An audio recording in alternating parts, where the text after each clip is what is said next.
अस्सलाम वालेकुम, welcome to my channel. और अल्हम्दुलिल्लाह अल्लाह ताला ने दूसरा अशरा देखना भी नसीब किया है। अल्लाह ताला हम सब की परेशानियां दूर करे और अपने हिफ्ज़ व अमान में रखे, आमीन सुम्मा आमीन। और यहाँ सहरी का वक्त हुआ जाता है। मुझे हमेशा से रात के लम्हात बहुत अच्छे लगते हैं और ये सहरी का और तहज्जुद का लम्हा तो मुझे एक सुकून अपनायत बख्शता है। और मुझे बहुत शौक़ है इस तरह के लम्हात देखने का। तो मैं अपनी छत पे चली गई थी, मैंने 1-2 शूट किए। अच्छा, फिर मैं आ गई थी, मैंने बस जल्दी से इंस्टेंट पराठा बनाया, कबाब मेरे पास रखे थे, बस जल्दी से मैंने कबाब फ्राई किए और चाय भी बनी हुई थी। हस्बैंड मेरे चाय पीते हैं और खाना लेट खाते हैं, तो इसलिए उन्होंने सहरी नहीं की थी।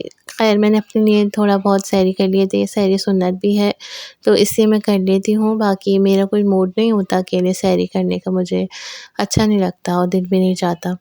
ख़ैर, तो यहाँ मैंने सहरी कर ली थी, सहरी करने के बाद मैं थोड़ी देर लेट जाती हूँ या तो कुछ पढ़ लेती हूँ अस्कार, फिर 1 घंटे बाद तो मुझे दोबारा से उठना होता है, तो नींद भी ख़राब होती है। तो मैंने अपने बच्चों को स्कूल भेज दिया था। जैसे कि आप सब जानते हैं, बच्चों के पेपर्स चल रहे हैं और दुनिया इधर से उधर हो जाए, लेकिन पेपर्स ये ज़रूर मार्च में लेंगे, चाहे रमज़ान आ जाए, कुछ भी आ जाए। ख़ैर, इनको कौन समझाने वाला। बस ये है कि सब सोचते हैं कि रमज़ान में पेपर्स लेंगे तो बच्चे ईज़िली हर चीज़ मैनेज कर लेंगे। लेकिन ज़ाहिर है रोज़ा भी होता है हमारा, और भले अगर बच्चे ट्यूशन भी जाने वाले हों, तो जहाँ ट्यूटर होते हैं उनका भी तो रोज़ा होता है, वो भी तो जल्दी बुलाते हैं बच्चों को, उनकी भी रूटीन डिस्टर्ब होती है, या तो रोज़े के बाद बुलाते हैं या रोज़े से पहले। बस ये है कि थोड़ा-सा मैनेज नहीं हो पाता टाइम ना, तो ये है कि बच्चों को ऑफ ही कर दिया करें रमज़ान में।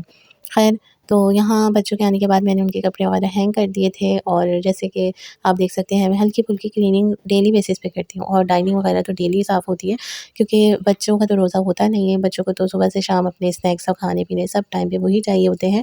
तो हमारी रूटीन तो वही सेम रहती है कि बच्चों को स्कूल जाना है और खाना-पीना चल रहा है, सफाई-सुथराई चल रही है, और डेली रूटीन उसी तरह से चल रही होती है। अच्छा, मेरी बड़ी बेटी है, वो भी 8 साल की है, स्कूल गोइंग है, फिर उससे छोटी बेटी है 6 साल की, वो भी स्कूल गोइंग है।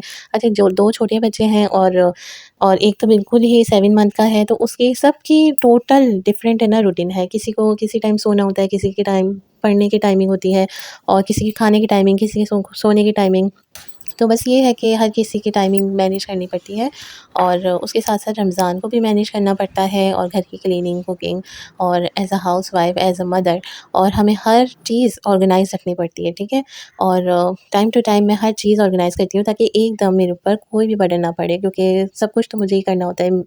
सब मेरे हाथ में ही होता है, सब मुझे ही हैंडल करना होता है, और ज़रा-सी ऊँच-नीच होगी तो सब बर्डन भी मेरे ऊपर आएगा, और ये होता है कि माँ ने क्या किया, बीवी ने क्या किया, ये घर तो इनके हवाले ही है। तो इस चीज़ का बहुत ध्यान रखना पड़ता है। और बस मैं स्पेशली ऐसे लोगों को मैसेज देना चाहूँगी जो किसी के घर जाते हैं और किसी पे टॉन्ट करते हैं, कोई चीज़ किसी तरह से मैनेज नहीं देखते, तो हर वक्त सेम से रूटीन नहीं रहती है, ठीक है? अगर डेली बेसिस पे कोई औरत घर के काम कर रही है, बच्चों को संभाल रही है, कभी उसका दिल भी तो चाहता है कि वो भी थोड़ा रेस्ट कर ले। और ये कोई हार्ड एंड फास्ट रूल तो नहीं किसी ने बनाए हैं कि सुबह से शाम और रात हो जाएगी तो सिर्फ औरत ही घर के काम करेगी। कभी अगर अप डाउन होता है, कभी उसकी तबीयत भी ख़राब होती है, तो कोई और आके तो उसका हाथ नहीं बटाता। कभी किसी ने कहा कि आपकी नींद पूरी नहीं हुई है तो आप सो जाएँ, मैं आपके बच्चों को सँभाल लेती हूँ, या आप बैठ जाएँ, मैं काम कर लेती हूँ। नहीं, तो आप ये देखिए ना कि वो अकेली भी तो हर काम मैनेज करती है खुद से। और बस ये है कि किसी को किसी टाइम और किसी की भी जगह पे उसको जज ना करें, क्योंकि आप डेली रूटीन उसकी नहीं देखते हैं। अगर औरत अकेली सर्वाइव करती है, तो बहुत कुछ होता है दिन में करने के लिए, बहुत कुछ होता है, हर कुछ वो अकेले मैनेज कर रही होती है। अच्छा, तो यहाँ मैं कढ़ाई की तैयारी कर रही हूँ, मैंने इफ्तारी भी कर ली थी, नमाज़ भी पढ़ ली थी, और सारे काम करने के बाद नमाज़ का टाइम हो गया था, तो नमाज़ भी मैं फ़ौरन पढ़ने खड़ी हो जाती हूँ। मैं नमाज़ में जितना लेट करो ना, तो उतना लेट होता रहता है। तो पहले नमाज़ पढ़ लें, फिर दूसरे काम कर लें। नमाज़ वगैरह से फ़ारिग होने के बाद मैं कुकिंग के लिए चली गई थी किचन में, और मैंने सबसे पहले टोमेटो लिए थे अच्छे रेड-रेड से, सॉफ्ट-सॉफ्ट से, और इसको मैंने कट करके रख दिए थे, और इसमें ऑयल डाल के मैंने बस इसको कवर करके रख दिया था। मैंने ये टमाटर काट के और ऑयल-वॉयल डाल के इसको कवर करके रख दिया था, ताकि ये सॉफ्ट हो जाए।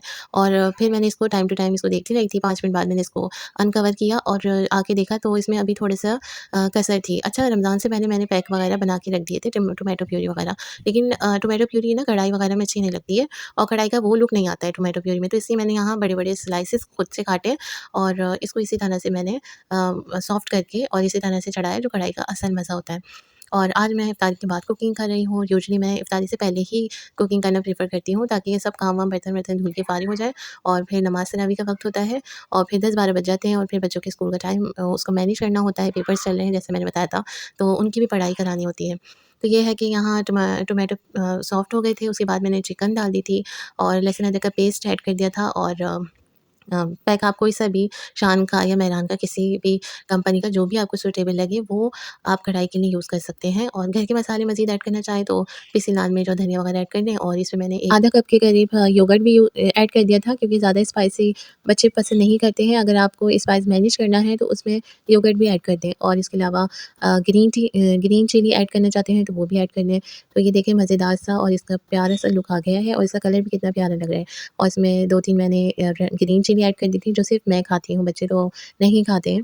और बस ये है, मज़ेदार सी कढ़ाई भी तैयार है। बस मैंने इसको कवर करके रख दिया था और फिर बस इसको सर्व करने का टाइम आ गया था। फिर मेरी बेटी आई कि मम्मा मैं इसको डिश आउट करूँगी और फिर इसने खुद से डिश आउट किया और मज़े-मज़े की कढ़ाई हमने सब ने मिलके एन्जॉय की। और फिर जैसा कि मैंने आपको बताया था, काम तो कभी एंड नहीं होने वाले और कुछ फ्रूट्स थे जो मुझे उसको वॉश करके रखने थे। यहाँ स्ट्रॉबेरीज़ बहुत अच्छी प्यारी-सी ताज़ा-ताज़ा आई थी, लेकिन इसमें भी मुझे ना कुछ डाउटफुल लगा था, तो मैंने इसको अच्छी तरह से खोल के ना चेक किया, तो ऊपर से तो बहुत प्यारी लग रही थी, लेकिन अंदर से कहीं न कहीं ख़राब हो निकलती हैं। तो मैं इसको अच्छी तरह से पहले वॉश कर लेती हूँ। एक-एक स्ट्रॉबेरी को या तो मैं डीप पानी में उसको सिरका डाल के कर लेती हूँ, या इस तरह से मैं पानी में अच्छी तरह से उसको एक-एक करके वॉश कर लेती हूँ। फिर उसके बाद मैं इसको साफ़ करके रखती हूँ, इसके ऊपर से और इसके जो भी पार्ट्स होते हैं जो लगते हैं कि मुझे नहीं खाने चाहिए, और इसको मैं उतार के इसे रख देती हूँ, ताकि ना इसका फ्रिज में अगर मैं फ्रीज़ करूँ तो इसका वेट भी ज़्यादा ना हो। अगर इस जूसेस वगैरह के लिए निकालूँ तो बस इसी तरह से फ्रीज़ हुए हुए निकालूँ और बस सहरी वगैरह में इसको इसी तरह से जूस बना लूँ डायरेक्ट। ये देखें कितनी साफ़-सुथरी हो गई है। और मेरा बेटा बार-बार आ रहा था कि मम्मा मुझे इस तरह दे दें, तो मैंने उसको कहा कि नहीं, पहले मैं इसको साफ़ कर दूँ अच्छी तरह से। ये देखें, इसमें से आधे से ज़्यादा तो खराब इतनी निकलती है, बज़ाहिर तो बहुत साफ़ होती है, बच्चे भी इसी तरह खाते हैं। तो मैं तो बस ये प्रेफ़र करूँगी कि आप लोग भी बच्चों को साफ़ करके दें, क्योंकि बच्चे ऊपर से धो के तो खा लेते हैं, लेकिन अंदर से थोड़ी जहाँ भी सॉफ्ट देखें ना, उनको नाइफ़ से कट करके ऊपर का पार्ट भी अच्छी तरह से कट करके दें, क्योंकि बच्चे तो जो मिलता है वो खा लेते हैं और बाहर के जूसेस वगैरह भी पता नहीं ये लोग किस तरह बनाते होंगे। तो मैं घर में ही प्रेफ़र करती हूँ कि घर में ही बच्चों को फ्रेश और ताज़ा जूस बना के दूँ, और हाइजीनिक भी रहता है और सामने भी रहता है कि हमने किस तरह से बनाया है, और घर का भी दूध होता है, पता नहीं किस तरह के दूध और चीज़ें यूज़ करते हैं।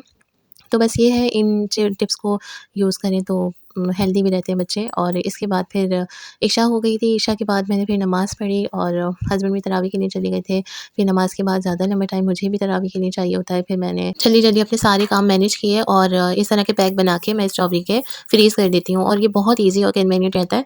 जब भी दिल चाहे ना तो इसको जूस बना के रख सकते हैं, लेकिन इसको ना जब फ्रीज़ कर लेते हैं तो इसको खा नहीं सकते, वैसे ना बर्फ़ वाले हो जाते हैं। तो जस्ट ये जूसेस के लिए ही मैं इसको फ्रीज़ कर देती हूँ, और जो खाने होते हैं फ्रूट चाट वगैरह में वो मैं अलग से मँगवा लेती हूँ। अच्छा, तो फिर मैं उसके बाद नमाज़ के लिए मैंने तैयारी की थी, क्योंकि मुझे तरावी वगैरह भी पढ़नी होती है। उसके बाद ज़िक्र अस्कार किए और चाय-वाय पी के यहाँ बेटी को भी पढ़ा रही थी, और मेरा छोटू बेटू भी मेरे साथ एन्जॉय कर रहा था। और यही है मेरी आज की रूटीन, और उम्मीद करती हूँ आपको पसंद आई होगी। लाइक, शेयर, सब्सक्राइब करना ना भूलें। Thank you for watching.